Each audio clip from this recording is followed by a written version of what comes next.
Hello and welcome to the Sunshine Parenting Podcast, where each week we talk about ideas for raising kids who become thriving adults. I'm your host, Audrey Monkey. I'm a summer camp director, writer, and speaker, and I've had the privilege of working with thousands of children, teenagers, young adult counselors, and parents over the past 3 decades. My husband, Steve, and I are raising 5 kids who currently range in age from 15 to 25.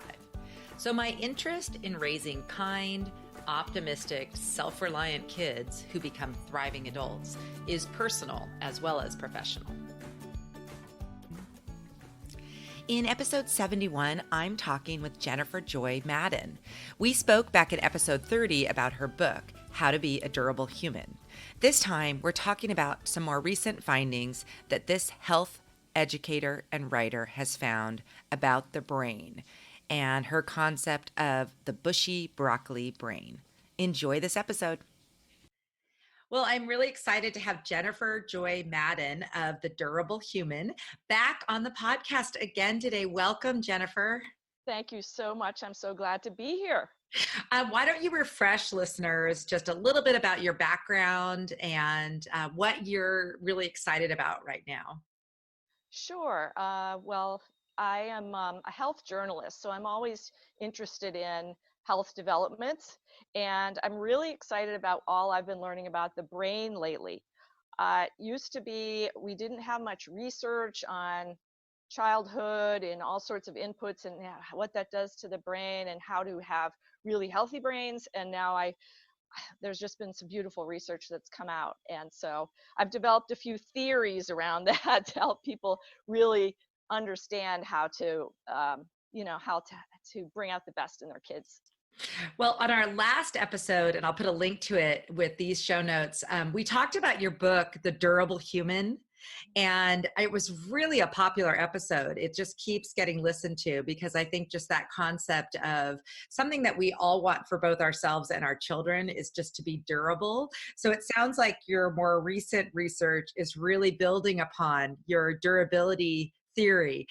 So let's talk about this really fun concept that really gives a good visual for when we think about our kids. It's this thing you call the Bushy Broccoli Brain. So why don't you explain what you mean when you talk about that? Sure, I will. And I just wanted to give a little quick definition for durable. That means to be effective and strong for as long as possible. And I like to think in body, mind, and spirits to be durable. So that's what all of our goals should be, is to be our best for as long as possible. And what is exciting is that some of the research is kind of bearing that out and even pointing the way for us to be more durable. And interestingly enough, what you do for a living, which is run camps and bring people to camps, is so important for kids' development and their brains. So what we're seeing is that when kids have what I call a 3D, 360-degree experience as a child, their brains are pretty much fully developed. What they'll do is that creates, when you're in a rich sensory environment such as the outdoors, it actually stimulates a lot of interconnections in the brain. And then but the research is showing that if a kid is limited in their activity and they do a lot of just one thing, for instance, they sit in their online playing a game for a long period of time, it's actually crowding out some other things that they need to do during the day. And the research is showing that because the brain develops over time, there are actually little windows of opportunity all the way along. So the first year or two is about kind of language development and understanding and actually reading faces, which is an unsung skill that we all need to survive, actually. Not only in life, but when we grow up and we're in business, we actually have to be astute about watching people's nuances of their faces. So those things happen early in life. The thing is, if a child is not studying, for instance, faces very much during that period, they miss the window. I mean, the research, the brain scans are really showing this. And so it's kind of like, oh my gosh, we have to be really aware of how sensitive the kids' brains are and the developmental line of what they're doing. And so I actually was privy to some research that's developing overseas, such as in France, Romania. Now it's come to the United States too, which looks at very, very young children, and their brains are not properly, if they spend many hours in front of a screen, they can miss these milestones of verbal development, and they're delayed, and they have very strange symptoms. Hmm. And there's this term for that. It's called virtual autism. I write about it on the Durable Human site. But not to dwell on the negative. What we want to look at is, as parents, trying to develop our kids' brains very fully. So, to tell you the truth, personal story. My dear cousin was undergoing treatment for cancer, and I was going to the grocery store for her. And she was supposed to eat broccoli and broccolini. There were two options, broccoli and broccolini. Now, if you've seen broccoli and broccolini, broccoli is big and bushy, kind of actually looks like a brain. And then the broccolini is stalks. It's pretty stalky. It has the top part resembles the bushy broccoli, but it really is much more truncated. And my gosh, the neuroscience is saying that kids can miss developmental milestones, and their brain actually is not going to be as interconnected as it would have been if they had been doing other things, doing a wide variety of things. Uh, and so I developed this metaphor, I guess, which is, we as parents want to fully develop our child's brain by giving them a full sensory upbringing, and not letting them, not having them do too much of one thing, because it just, and do other stuff. We only have 24 hours. And so then I contrast the broccoli brains with the broccolini brain. Kid's very nice, but may have missed some steps along the way. We don't want that. And now we know that we can get carried, a child can get carried away, and that we have to help them not get carried away with using, for instance, being on screens too long. Yeah, when you were talking, it reminded me a lot. I know a long time ago, they did those studies in a Romanian orphanage about how much kids need, loving touch, talking to them, that kind of thing, and how they become basically disabled, or they don't even live without like the love of a caring adult. And I just was thinking about how there's all these things that kind of basic needs that our kids have to get this really bushy broccoli brain. And a big part of it may be just that more social connection. I mean, that's what I'm always thinking about at camp and writing about, is that talking face to face with your parents, looking in their eyes, all that great stuff. I think of that as just really making a bushier brain. Is that kind of true, that it's that interaction piece? You are so astute, because believe it or not, I had a wonderful opportunity to take a trip up to Seattle, Washington, in America, and see the first internet addiction treatment center in the US. And I saw they were all young men there at the time, and they were trying to break their addictions to various, for instance, video games. And I loved being able to talk to the co-director. And I said, while I was there, I said, how can a parent avoid having their child end up here? And she said, there's one word, it's attachment. What you're just describing is attachment, and it hasn't gotten enough attention at all. But attachment is a special neurophysiological thing. It's a brain body thing that sets up when you look in a baby's eyes and they look in yours, and there's a gaze going on, and it creates almost like a thing, like a physiological effect. And that happens from babyhood onward. And it's really important, because if that gets blocked, then the same thing happens happens to the Romanian babies. They've had no face-to-face contact with their caregivers, their loved ones, their parents. And parents have to be super aware of how delicate their child's brains are, and how they must have that attachment at the beginning of life. And putting a phone here in front of your face blocks it.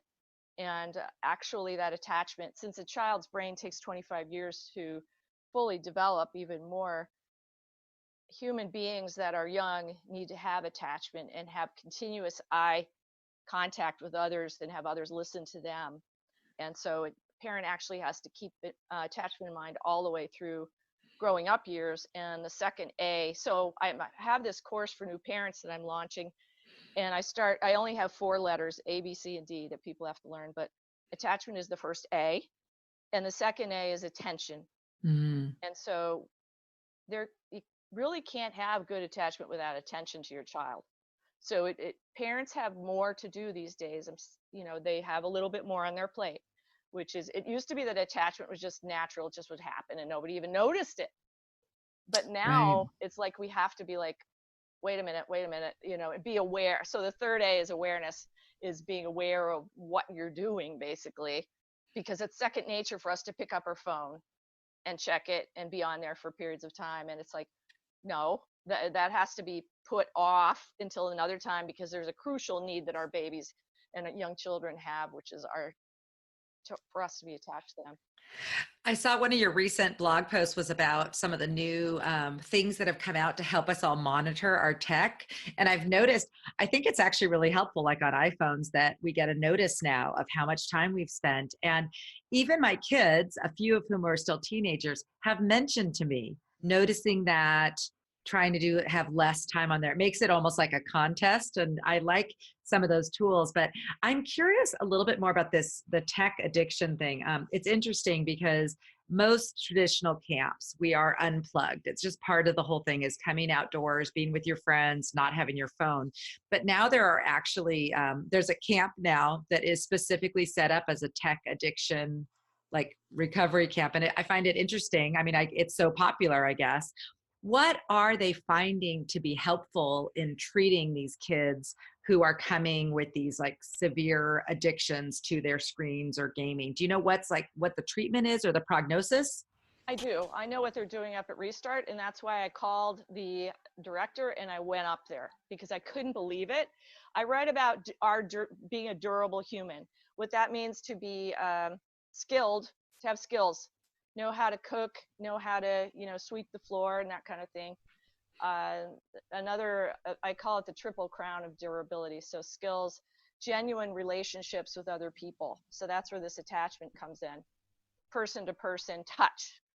Mm-hmm. And then the third one is curiosity, that each child is an individual and they shouldn't have their curiosity blocked, because they have to express their individuality. And ultimately, when they become adults, they can have new ideas and differing ideas, because we can't think all the same. We need to think differently from one another to be contributors to this world. A lot of our functions are being taken over by robots and artificial intelligence. So we have to do what we do best as human beings, and that is to be thoughtful. It starts with curiosity and skilled, and to use our senses that we have that they don't, like compassion, intuition, these things that really, again, are not really valued as much as they should, but we have to know those are our special human functions. So I went up to Restart, and lo and behold, there was the chore board. These people have to contribute to the household, and they do. I did a TEDx talk on this, and I said, Hillary told me, Hillary Cash is the director up there, she said, if they got a hall pass as kids, not helping around the house, they don't get one here. And each of them have multiple chores a day. They have then they have other sessions where they share, and they get some treatment for underlying mental health issues.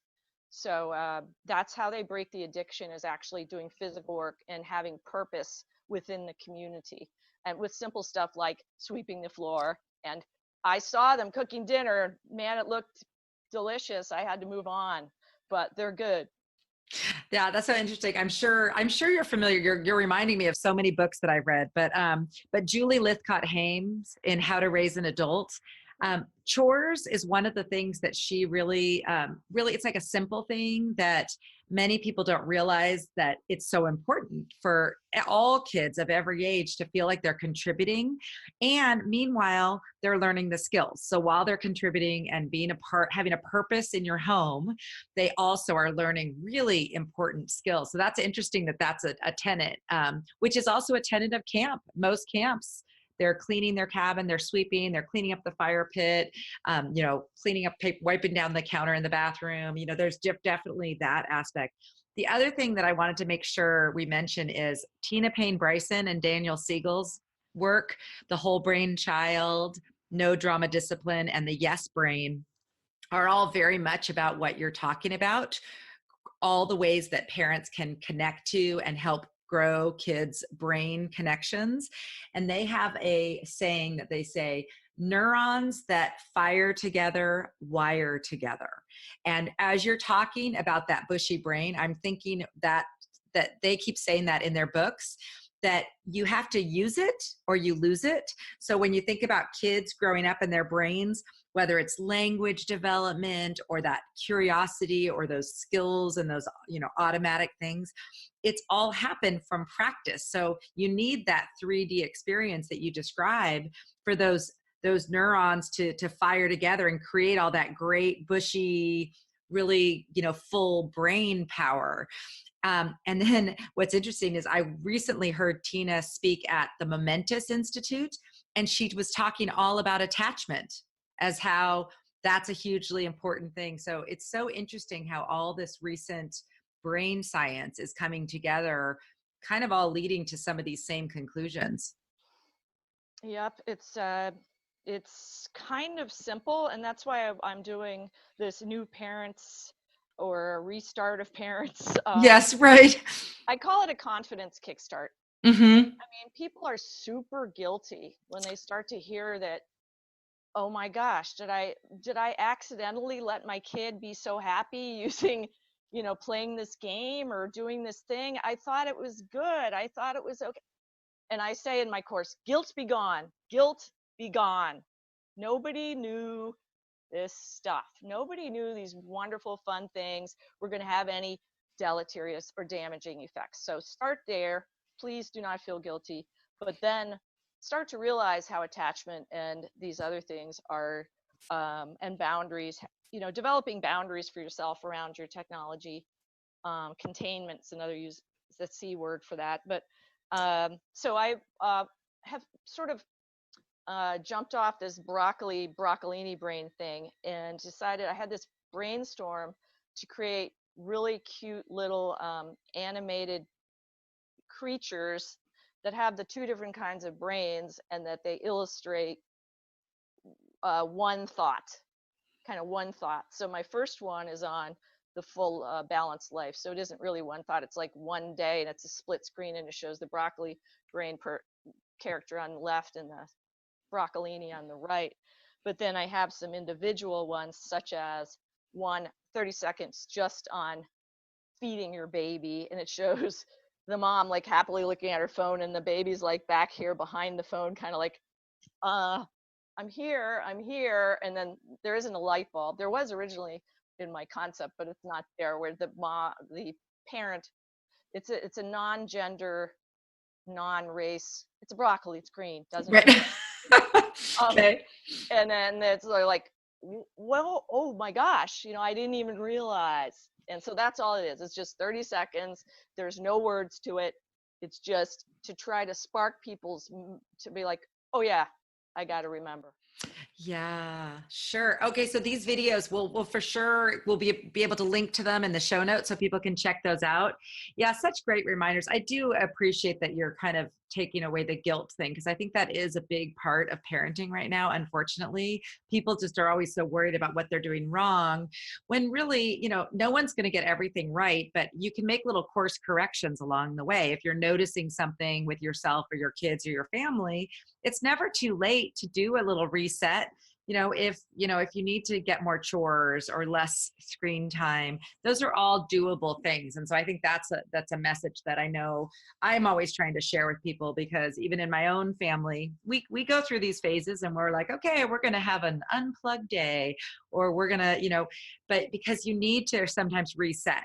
And I think that's part of what sounds like your course could help even parents with older kids also. Yeah, if they could get past the word baby and just think of their own child, they can definitely benefit from it. I wanted to mention really quickly, I talked earlier about virtual autism and the kids suddenly, as 1 and 2 year olds, kind of not looking their parents in the eye and acting autistic like if they've had an overdose of screen exposure. It's amazing. And this is another book, Reset Your Child's Brain by Victoria Dunkley. She shows that with almost any age kid all the way through teenager, if you have a fast basically and remove the child from screens, they will revert over a few weeks back to bring it down. I mean, to bring it way down. I mean, they could start out being very upset that they're having less exposure. But once it's gone for a little while, like at camp, they'll calm down and start to think about other things. It's very, very effective. And especially 1 and 2 year olds, if they're just take the TV and everything out of the house, uh, they revert pretty quickly to normal kids. Wow. Yeah, I think you might have mentioned that. So it's just a couple weeks without the screens, and these 1 or 2 year olds can regain some of the skills that they've sort of lost. Yeah, there are probably going to be a percentage. There are going to be a percentage that are truly autistic kids, but the numbers on autism have gone bonkers in the last 20 years. Like 25, 30 years ago, it was like 1 in 5,000. Seriously, it's very few. Now it's gotten up to 1 in 40 are being diagnosed with autism. I know. I have that on my. I got it from the real numbers that are being borne out. However, then you have to think to yourself, could there be some sort of maybe? I mean, the implication is that perhaps some of them have been affected by environmental factors. Mm-hmm. And if we could identify some environmental factors and at least try to mitigate them, we could at least see, is this child going to respond? And having them not watch TV or not be on your phone for a while is free, and it's not it's fine. It's healthy for them. So, why not? Yeah, I think a lot of people just struggle with I've been trying to share with parents the replacement idea, that instead of focusing on what not to do, instead let's think of ways to the things we can do. So going outside for a walk around the neighborhood in the evening, going to the park, reading books together. There's like trying to find fun things, playing cards or other games. There's so many things that you can think of that you can do instead of. And I find that with kids, especially as they get older, if you have a fun thing to do instead of the screen that is so compelling for them, that's an easier way to introduce more time away from the screens in a way that kids are excited about. Part of the reason camp works is we have a lot of fun things going on outside for kids to do. So they don't argue at all about it. But when you're at home, if they're perceiving that there's nothing fun to do, then it's easier for them to just kind of get sucked into their screen. So I think part of it is, even if you're just slowly implementing a few things, and getting outdoors is one really easy way.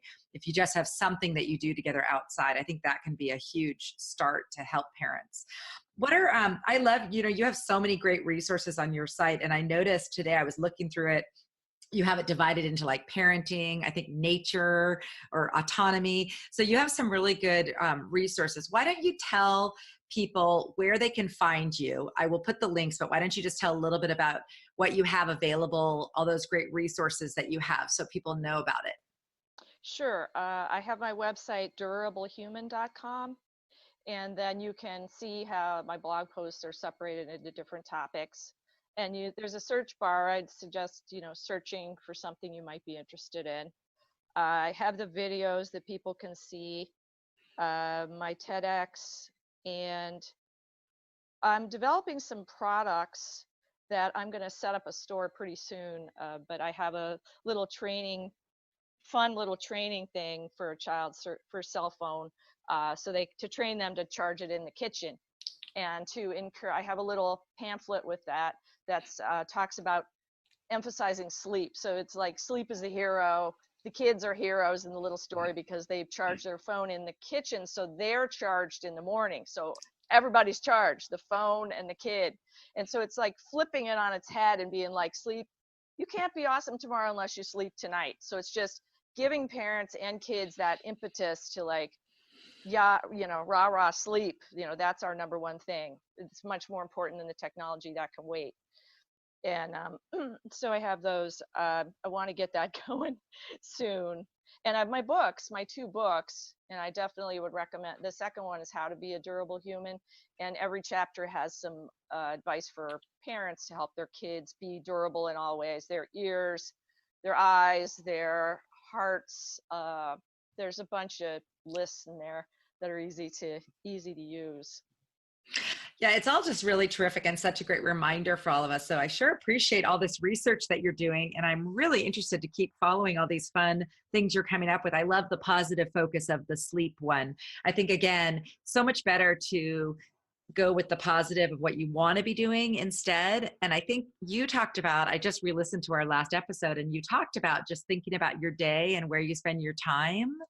And if you put on there first how much sleep you need, and then other things that are kind of the must happens, and then all of a sudden you realize, wow, if I'm really doing all these things well to be a durable human, there's really only this much time left, a little bit of time that is sort of like discretionary. And do I want to spend that all on my screen? Probably not. So it's really just making those good choices to get your body and your brain in the right direction. Well, let me, one more thing you should put in the notes is the American Academy of Pediatrics Media Time Calculator. It's like you ordered it up. It's like you just conjured it. They've already made what you want. So it's a platform where you put your kid's name. First of all, it's not online. It doesn't go out no one can access it, but you can get it on the internet. And you put in your child's name and age. It's a 24-hour planner, and it comes pre-populated. So if you put it as a 6-year-old, they need 11.5 hours of sleep. It's pre-populated in the 24-hour planner. And you quickly see with, getting dressed, brushing teeth, eating, going to school, that the media time, the free time for media just shrinks and shrinks and shrinks. And you can sit there with your child and they can see, oh yeah, I do go to school 5 hours. It just did take 5 hours out of my media time. And then they see at the end of the day, they have maybe half an hour. It's a beautiful, beautiful tool, and I love it. So that combined with screen time, which is using your iPhone to oversee your children and help them balance and monitor their data and their online usage. I'm very hopeful. I'm really hopeful, that these tools are being designed. Yeah, sure. Well, this has been so much fun. Is there anything else that you want to share with my listeners about you or your work, or any other advice that you'd like to end off with, or that we've left out?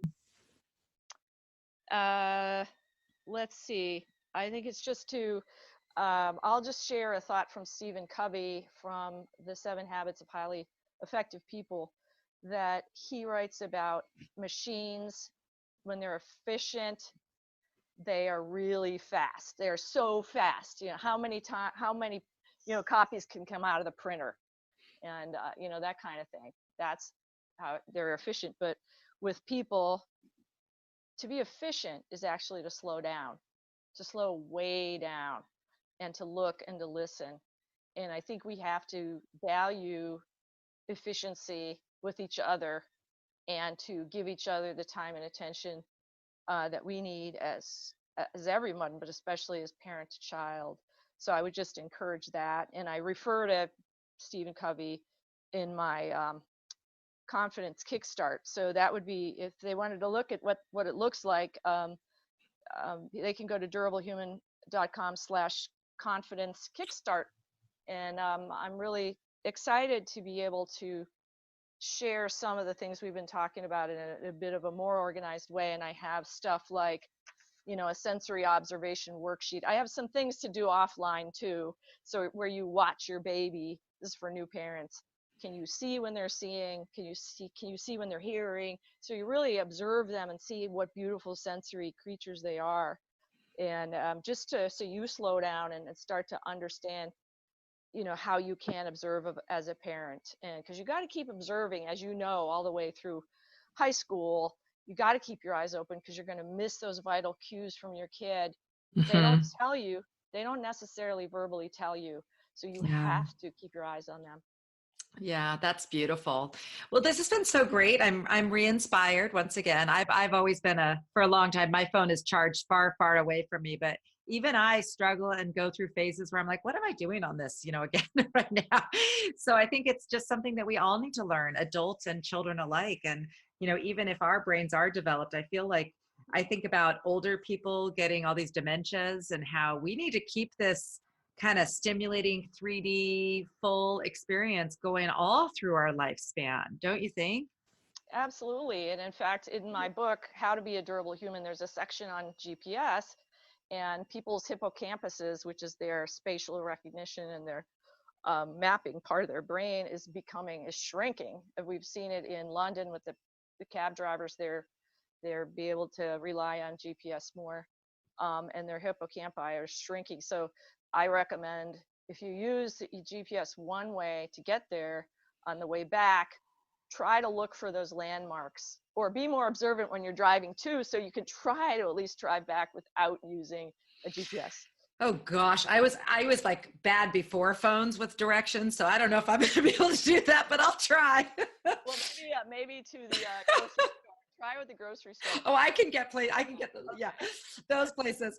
But oh my gosh, that's so good. Well, thank you so much for being on again, Jenifer. This has been a lot of fun, and I hope lots of parents discover your work and just work on growing their child's bushy broccoli brains.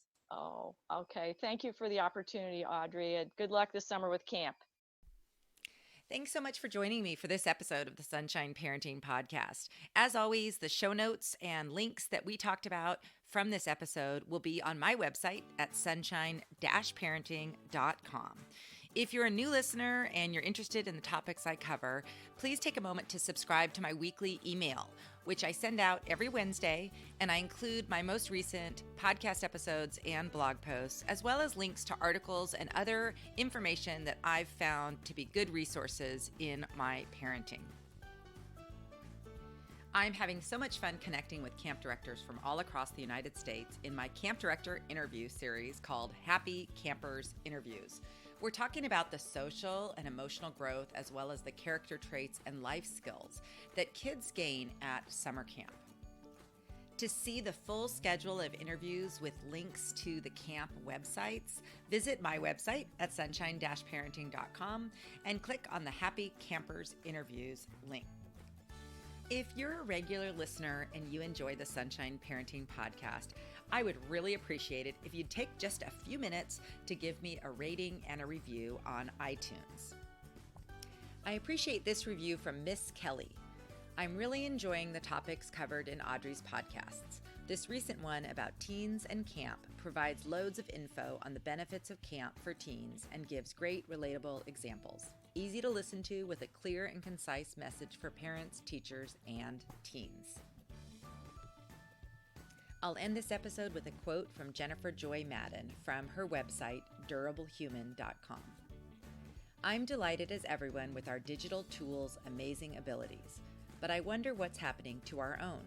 It seems we forget the powers that we humans have that our machines don't. Our senses, especially, go way beyond our ability to see, hear, and smell. We're ingenious, creative, and intuitive. We feel wonder, love, caring, and compassion. This podcast is a proud member of Parents on Demand, a network of high-quality shows for families just like yours. Download our free network app on Apple and Android and listen to your favorite episodes on the go.